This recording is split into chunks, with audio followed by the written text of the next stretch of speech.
As WikiLeaks releases another batch of emails from Hillary Clinton's campaign, RT presents the next part of an exclusive interview given by the Whistleblowers website's co-founder Julian Assange to renowned documentary maker John Pilger and Dartmouth Films.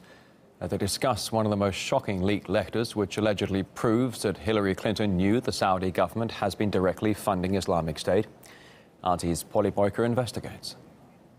The closer it gets to the US elections, the juicier the WikiLeaks revelations become. And the man behind all this isn't shy about meting out his own judgments too. The editor of WikiLeaks, Julian Assange, has spoken exclusively to veteran journalist and filmmaker John Pilger for his company Dartmouth Films. They spoke here at London's Ecuadorian embassy, and in that interview, John Pilger asked Julian Assange the questions that a lot of his detractors probably want to see answered. Things like, why the vendetta against Hillary Clinton? And does he have a thing for Donald Trump? What is WikiLeaks doing? Are they trying to put Trump in the White House? Trump would not be permitted to win. Banks, intelligence, arms companies, Well, they all want him. be it foreign money, etc., Yeah. is all united behind Hillary Clinton, and the media as well.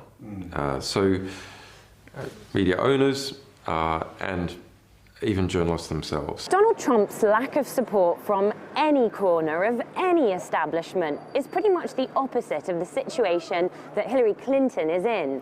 But can too much support be a bad thing, especially when it lumps you in a club with some pretty dubious members? There's an early 2014 email from Hillary Clinton, so not so long after she left Secretary of State, to her campaign manager, John Podesta. That email, it states that ISIS, is funded by Saudi Arabia and Qatar, the governments of Saudi Arabia and Qatar. Now, this is I think this is the most significant email in the whole collection. ISIL, or ISIS, is created largely with money from the very people who are giving money to the Clinton Foundation. Yes. That's extraordinary.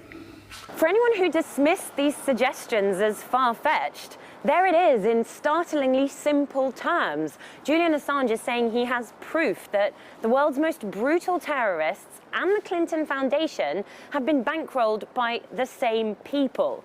You can sink your teeth into that and hear more from the man who's thrown spanner after spanner in the works of the Clinton campaign in John Pilger's full interview with Julian Assange here on RT on Saturday.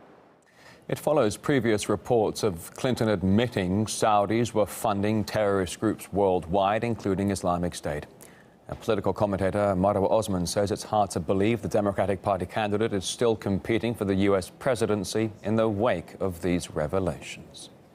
ISIS or Daesh has been getting its fund, obviously, by none other than Gulf states. We had reports that prove that. So why should it be any surprise that Hillary or any other part of the Obama administration at that time knew about this? And why should it be a surprise that the Clinton Foundation actually received money from these people, in specific the Al Saud monarchy inside the Kingdom of Saudi Arabia, who themselves publicly announced that Saudi Arabia support and fund the Clinton Foundation, and they would like to see Hillary Clinton as the next president of the United States of America. So I'm surprised that the U.S. media did not talk about this. That's number one. And the second thing, that the U.S. public still sees Hillary Clinton as an actual normal candidate for the highest office, President of the United States of America. Now, despite numerous allegations of war crimes by the Saudi-led coalition in Yemen, Washington continues to supply arms and provide military support to Riyadh. In 2015 alone, the U.S. provided the Saudis with weapons worth a total of $20 billion. Now,